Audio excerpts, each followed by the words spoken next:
Will this work?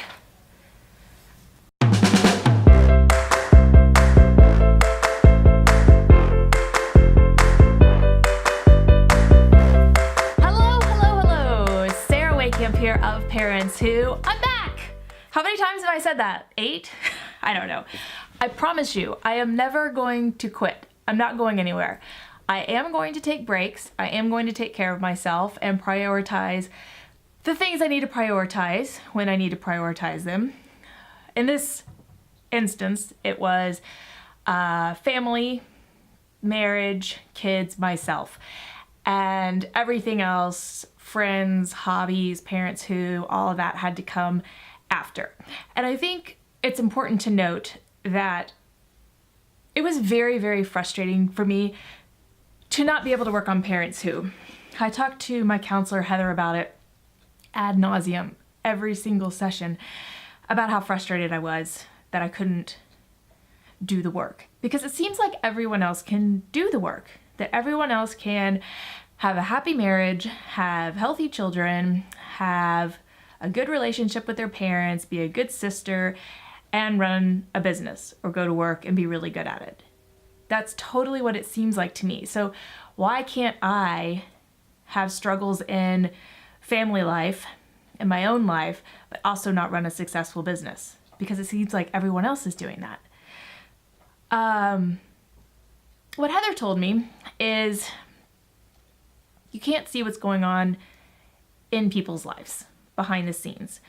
You don't know what they've had to sacrifice in order to have that business, or what is actually happening behind the scenes of being perfectly dressed at drop-off and seemingly having great vacations with their spouse on Facebook.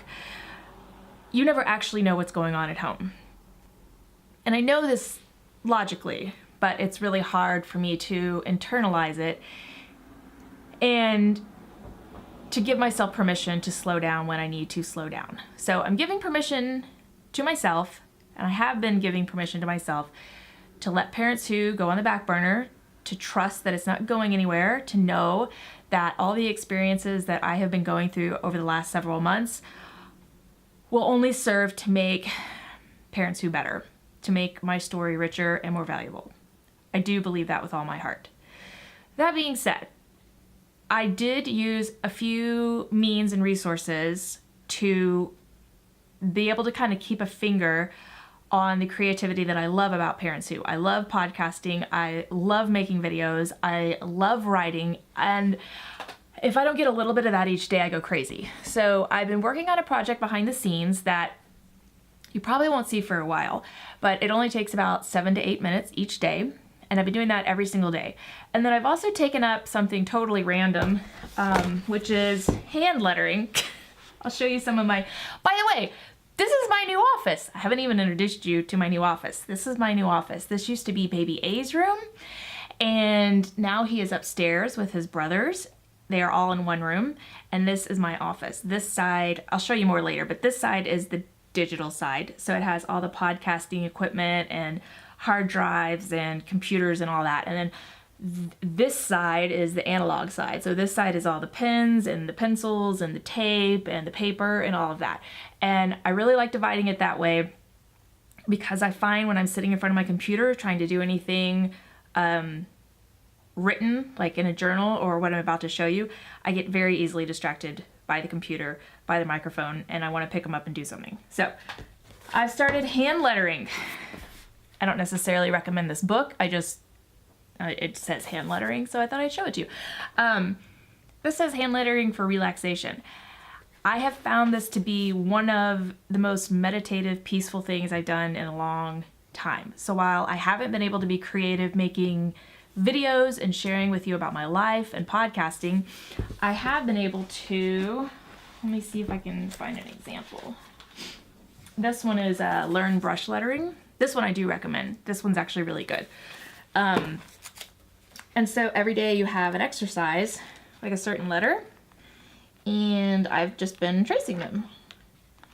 And you can see I've got page after page after page after page after page. It's very meditative to just trace, but you're also learning a skill and getting to be creative. And I have literally bought I know paper now to use for it. I have all different kinds of paper. I've got all different kinds of books. This one's calligraphy made easy. I've bought so many pens. I have I'll have to show you later, but here's a few of them. All kinds of new pens. I'm totally digging this. So when I struggle to not be able to do the thing that I really want to do, I have to find a way to get that need met in a smaller or different way. Making videos, making podcasts, I keep indicating over here because there's a microphone over here. Making podcasts,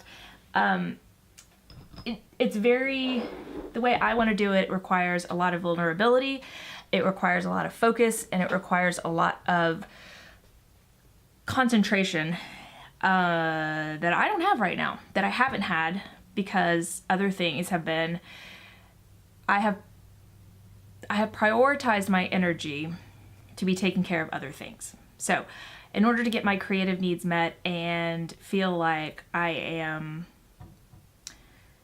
engaging with that part of my brain, that need I have to be creative, I have found a way to do it with a video, which is the secret project, but it only takes 7 minutes a day, and then the hand lettering, which has been just absolutely wonderful. This video is getting long, but I don't care. I've found myself now in a place where I can re-engage with Parents Who, and today is actually 7 days away from my 40th birthday. That's right, 40th birthday. How do you feel about that, Sarah? I feel wonderful. I feel really good about it. I've been doing a lot of work over the last few years, work that, I don't know, has just put me in a place to feel really good about turning 40. I just got back from a trip with my entire family, the 3 boys and my husband, from France. And there is nothing that invigorates me and makes me feel alive. Nothing more than traveling and being in Europe. I just feel at home there. I feel comfortable there. I feel joy there. That just goes unmatched with any other place in the world. So my goal still is to try to get our family to be able to live in Europe, probably Paris, before the kids are out of school. That still remains my goal. How long can a Facebook video be? How long do you have for watching a Facebook video? I imagine you're in the bathroom because you can't listen to a video with kids around underfoot, or you're laying in bed about to nod off and you're scrolling, or you just woke up and you watched 5 seconds of this and then you were like, I don't have time for this. I gotta catch up on the news and the weather, and then you're just gonna move along, and that's fine.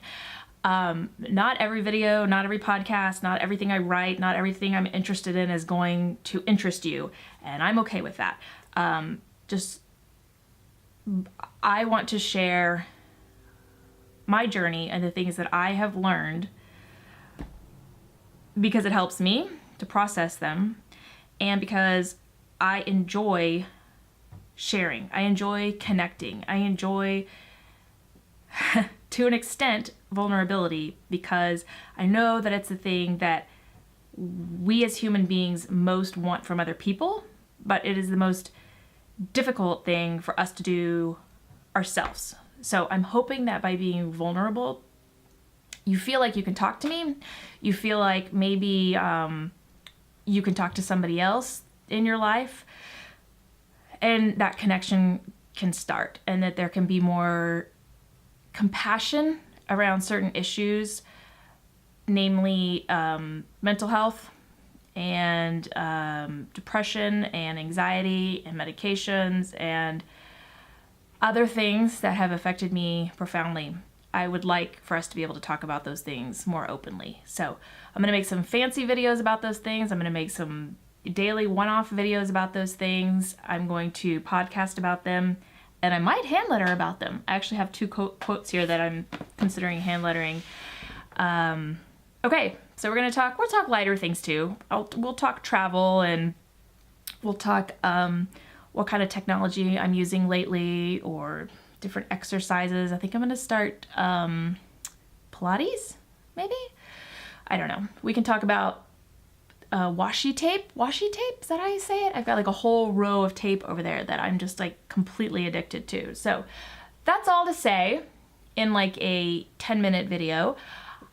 I'm back. I never really left. I definitely didn't quit, but I'm here. And I can't wait to talk with you more, see you more, engage with you more, and continue on this journey together. All right, I'll talk to you again soon.